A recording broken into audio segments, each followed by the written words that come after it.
Okay, som du kan se, så har vi et udfald.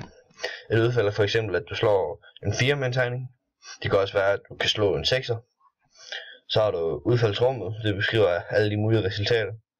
Man kan jo slå fra 1 til 6 med en terning, så udfaldsrummet er 1 til 6. Hændelsen det er et eller flere udfald, som man kan tælle. Så har vi listeform, det er at skrive tingene i rækkefølge og bruge de der klammer der, de der specielle nogle.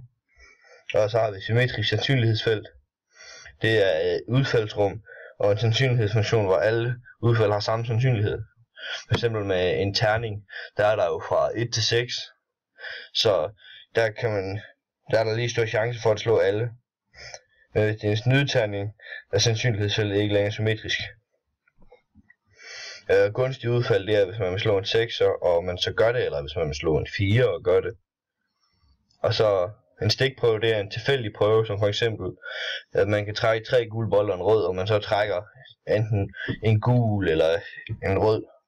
Altså man trækker helt tilfældigt. Ordnet eller ikke ordnet.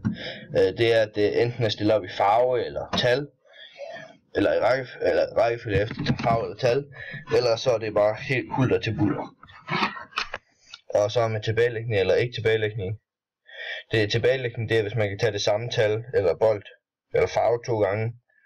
Og hvis man ikke kan gøre det, så er det uden tilbagelægning. Og så har vi tælletræ. Det er her, hvor man kan, for eksempel, man har 2 terninger, eller 2 terninger, og så kan man slå 2 terninger med 2 sider. Så kan man slå den der, så har man jo 2 udfald mere, man kan slå, og har 2 udfald der også. Og så ud for dem har man 2 udfald, så det bliver bare større og større. Og i chancen 3 er sådan nogenlunde det samme.